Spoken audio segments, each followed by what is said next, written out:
The feeling of being unsafe, fear of being in your own neighborhood,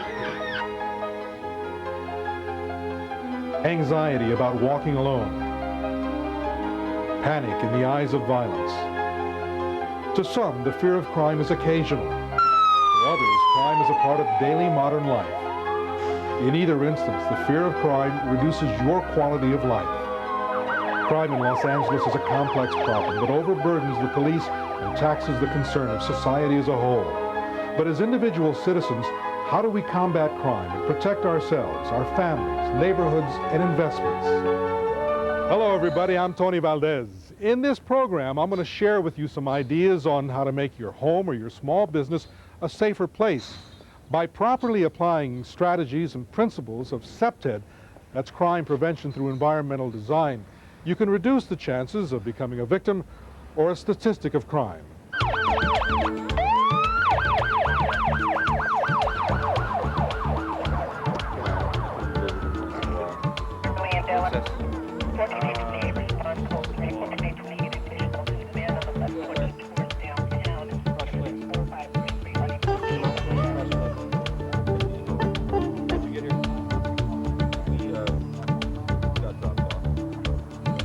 The idea behind Design Out Crime, or crime prevention through environmental design, is to use the elements of good design to deter crime, to make your home or your small business safer.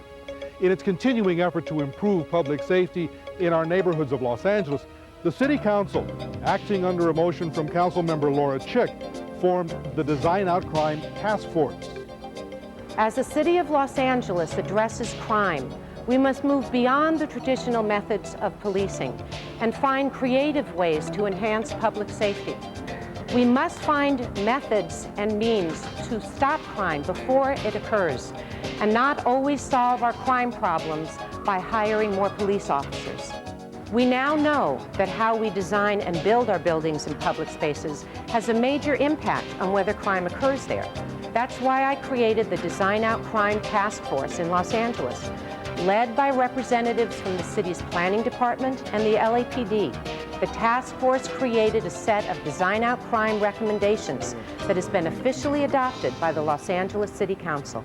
This video is part of that effort, getting the word out about these techniques to the general public, property owners, and design and development professionals. City staff members who examine projects are also being trained in these techniques so that they can proactively help improve projects. Techniques used to design out crime can be simple, economical, and inexpensive. The basic principles of designing out crime are easy to understand and simple to do. They are good visual connection, making sure that the intended users of an area can see and be seen while observing intruders as well. Natural access control, preventing or allowing entry into a building or onto a property. And territorial reinforcement, fostering ownership and control of an area. These components are based on the understanding that criminals seek out environments where they're less likely to be observed, questioned, or apprehended. We will be examining each of these elements independently, but in application, all three elements are interrelated and work together. It should be noted that by itself, design alone cannot solve the problems of crime. Designing out crime requires correct application to a home and small business, maintenance from those who use those areas, and support from organizations such as Neighborhood Watch and community policing. Timothy Crowe, criminologist and author of Crime Prevention Through Environmental Design, tells us more about territorial reinforcement and the idea of ownership. It's very simple. We take care of spaces that we own or that we have a sense of concern for. If we're an employee in a store and we help clean the whole store and it's our labor that does it, then we'll take care of it, because territorial behavior causes the normal user of space or the owner of space to defend it, to exhibit what we call challenging behaviors, to stare at people, to question them. But it's a common law, which is an age-old concept, that we have different spaces, spaces that are private, spaces that are semi-public or semi-private, and then spaces that are public. Each carries a different interpretation of rights and of law. Private space is owned by us or controlled by us. Outsiders can't come into your private space if you don't want them to. Semi-public we share, or semi-private we share with others. And then public space is a right of reasonable access for everyone, and it's very difficult for us to protect public space because of that. It's easier for people to commit crime in public space because they know that it doesn't belong to anyone and that no one's going to be scrutinizing them and that people will be afraid to get involved. The consequences of lack of ownership can be recognized in a neglected piece of property. The lack of ownership invites criminal activity. Criminal activity forces good people out of the area, and soon a cycle of decay begins. The object of territorial reinforcement is to encourage a sense of ownership and responsibility toward an area so that unwanted behavior and intruders are challenged. Territorial reinforcement means to create a zone of influence by clearly defining boundaries between public and private space. For example, using strong fencing, low walls, and hedges to define ownership. Moving private space further away from streets and public space. Using paving patterns to define transition from public to semi-private to private space. Planting landscape or using designs that cover bare walls and thereby deter graffiti. In apartment buildings, actively using communal areas and knowing who your fellow tenants are. Starting and maintaining a neighborhood watch program. Avoiding a no man's land by redesigning public space into a semi-private area or by assigning as much space as possible to specific tenants or users. The second principle of design out crime is natural surveillance. Also thought of as good visual connection, this principle is directed at keeping intruders under observation.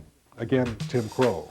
Natural surveillance really is trying to take advantage of how people are located, the use of windows, positioning of people to where they can see things that are going on. So natural surveillance is just taking advantage of the opportunities for people to perceive that other people are looking. Well, normal users of space, you know, the desired users always feel more comfortable when they think that there's people watching. Now, they don't like to have their privacy invaded, but when they feel like they can be observed by people either in buildings or on the street, they feel much more comfortable. Particularly in small retail, the research shows that adult customers are more likely to stop and come into that business if they can see other adults. But if the windows are plastered with signs and posters and advertisements, they can't see other adults, they're not going to come in. So the research in small retail, particularly the convenience industry, shows that if we want to lure other adults, we need to prominently place adults up in our windows. When the abnormal or undesirable user of space perceives that no one's looking, then they're going to take over that space. They're going to feel very comfortable in conducting their activities, and you're going to have problems, serious problems. When you have many opportunities for natural surveillance, the abnormal user or potential offender feels really uncomfortable. They don't know who's looking, they don't know from which direction they're looking, and they're going to move on because it just isn't worth their effort to operate in that area. Good visual connection allows people to observe and protect their surroundings during the casual or routine use of a building. Some methods of good visual connection for your home are using see-through fencing instead of solid walls, trimming back foliage that obstructs the view of windows or doors, placing a child's play area in view of actively used rooms such as a kitchen or the living room, using your terrace and balcony so you can see or be seen from the outside, and providing lighting that creates the ability to see into an area before entering and deters someone from hiding. Some methods of good visual connection for small business owners are removing promotional materials from windows that obstruct the view from outside, using low-shelving gondolas instead of high ones, and positioning cash registers in areas of high visibility. The final primary element of design out crime is natural access control. The objective of this strategy is to allow access to legitimate persons and to deny access to criminal intruders. Natural access control tries to provide a means of keeping people out of space, or we want people to know that they're moving from public to semi-public to private space so that the normal user will feel safer, the abnormal user will feel that if they're getting into private space that they're subjecting themselves to challenge, that somebody's going to stop them.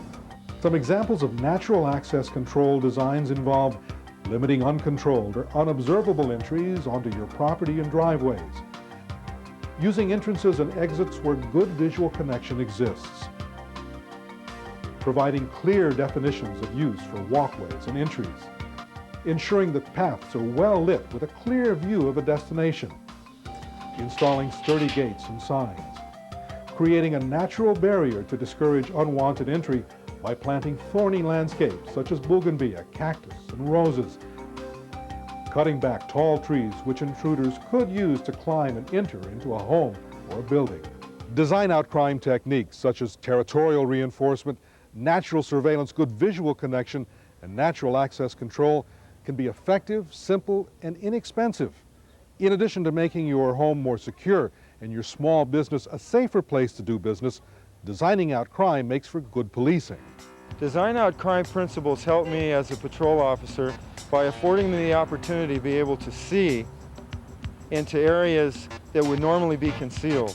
I'll give you an example. If I'm patrolling past this building, I'm going to be able to patrol by here, look into this area, and be able to see a greater area in a shorter amount of time, which translates into me going down the street and patrolling another area. If I have to stop, get out of my vehicle, walk over into this area to patrol it because it's concealed by walls and shrubbery and berms and things like that, then it's going to take more of my time.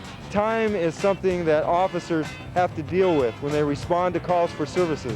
Getting in there, effectively answering that radio call, and going on to the next call. Cities across the nation and here locally have integrated CPTED techniques into their thinking.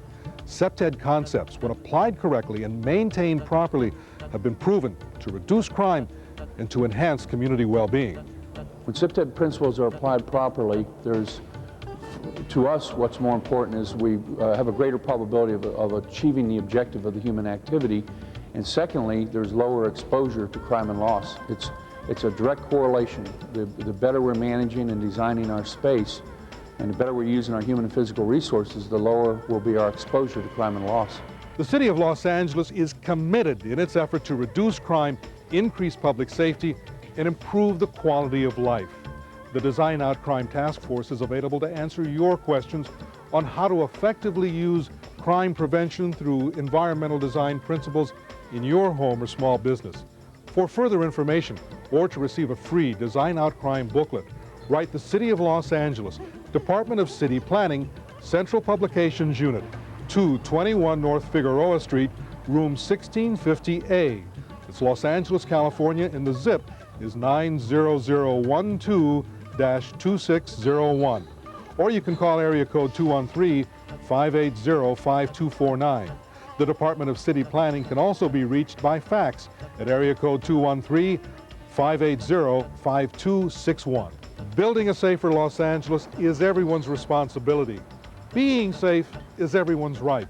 We hope that you'll use some of these design out crime ideas to create a safer home or small business for yourself, your family, and your community.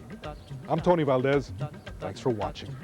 If you're out watering your yard and you stare at me when I pull up in front of your house, I know that you're not afraid and that this is your space. But if you go inside your house as soon as I pull up, I know that something's happened in that neighborhood, you're afraid.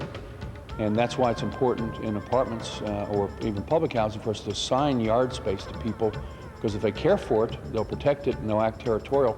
Otherwise, they'll just say, hey, this is not my job, I'm going inside.